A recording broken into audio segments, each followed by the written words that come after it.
Hello friends, welcome back to my channel. আশা করি সবাই খুব ভালো আছেন। আজকে দেখাবো একটি মাছের রেসিপি। সেটি হচ্ছে মশলাদার আর মাছ। এই রেসিপিটি গরম ভাতের সাথে খুবই ভালো লাগে।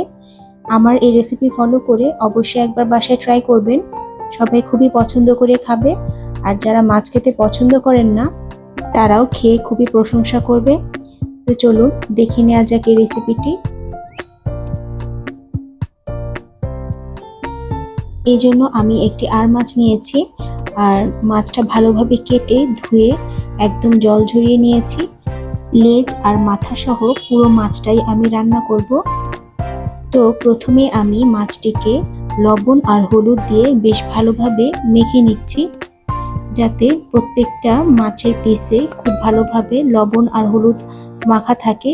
এছাড়া আপনারা এখানে একটু সামান্য পরিমাণ তেল দিতে পারেন, কারণ মাছটা ভাজার সময় অনেকটা তেল ছিটকে আসে।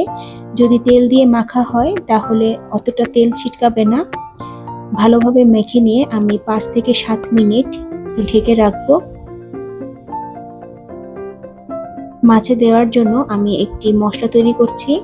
দিলাম 1 টেবিল চামচের মতো আদা বাটা, আর হাফ চা চামচের মতো ভাজা জিরার গুঁড়া, হাফ চামচের মতো ধনে গুঁড়ো, হাফ চামচের মতো হলুদের গুঁড়ো আর হাফ চামচের মতো লাল মরিচের গুঁড়ো।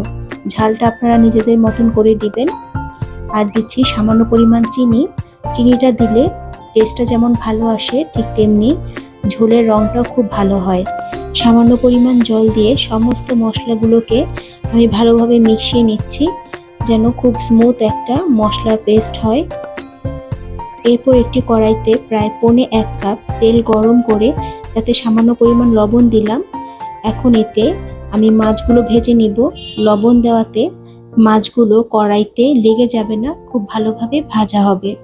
যেহেতু আর মাছগুলো খুব নরম হয়, তাই 2 সাইড আমি খুব ভালোভাবে লালচে করে ভেজে উঠিয়ে নিব।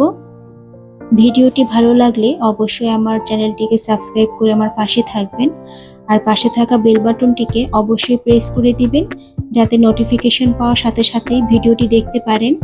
আর লাইক, শেয়ার ও কমেন্টস করে আমার চ্যানেলটিকে সামনে এগিয়ে নিয়ে যেতে সাহায্য করবেন। এরই মাঝে সবগুলো মাছ আমি ভেজে উঠিয়ে নিয়েছি। এখন ওই মাছ ভাজা তেলেই আমি লম্বা করে কেটে রাখা কিছু আলু ভেজে নিব। এখানে আমি আর কোনো তেল দিচ্ছি না। প্রথমে যে তেলটুকু দিয়েছিলাম সেটা দিয়ে আমি সম্পূর্ণ রান্নাটি করব। আলুগুলো কিছুক্ষণ ভাজার পর এতে দিচ্ছি হাফ কাপ পরিমাণ পেঁয়াজ কুচি।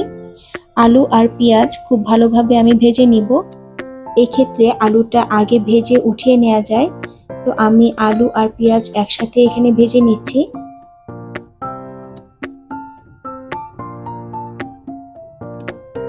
আলু পেঁয়াজ খানিকক্ষণ ভাজা হলে দেব এতে তেজপাতা আর 1 চা চামচের মতো গ্রেট করা রসুন।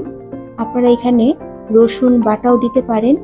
সবকিছু খুব ভালোভাবে আমি আবার খানিকক্ষণ ভেজে নিব, যাতে রসুনের কাঁচা গন্ধটা না থাকে।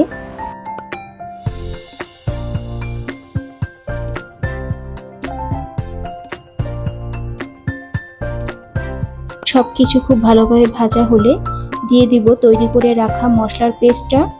মশলার পেস্টের সাথে সবকিছু আবার একটু সময় নিয়ে কষিয়ে নিতে হবে।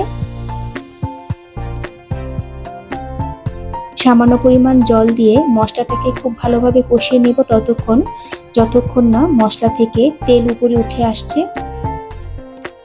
মশলা থেকে যখন তেল ছাড়তে শুরু করবে, ঠিক তখনই দিচ্ছি 1/4 কাপের মতো টমেটো পেস্ট, আর দিব স্বাদ মতো লবণ।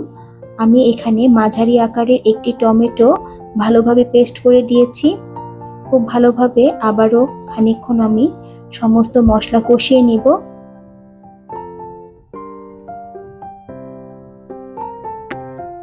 সমস্ত মশলা খুব ভালোভাবে কষানো হলে এতে দিব পরিমাণ মতো গরম জল। ঝোলের জন্য অবশ্যই আপনারা গরম জল ব্যবহার করবেন। যে যতটুকু ঝোল রাখতে চান সেই পরিমাণে আপনারা জল দিবেন। সবকিছু খুব ভালোভাবে নেড়েচেড়ে আমি ঢাকা দিয়ে কিছুক্ষণ রান্না করব, ঝোলটা ফুটে ওঠা পর্যন্ত।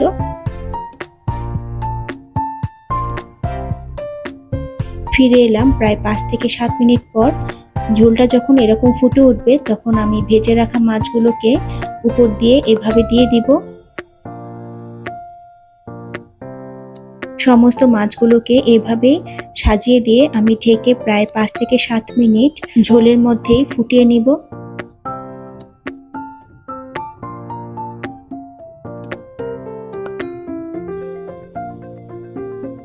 প্রায় মিনিট 5 পর ঢাকা খুলে আমি দিয়ে দিলাম কয়েকটা কাঁচা মরিচ আর হাফ চামচের মতো গরম মশলার গুঁড়ো। গরম মশলার মধ্যে আছে দারচিনি আর এলাচ। এখন মাছগুলোকে খুব সাবধানে উল্টে দিতে হবে। অপর সাইডটাও আমি 5 থেকে 7 মিনিট ঢেকে রান্না করব, যাতে করে মাছের ভেতরে ঝোলটা খুব ভালোভাবে ঢোকে।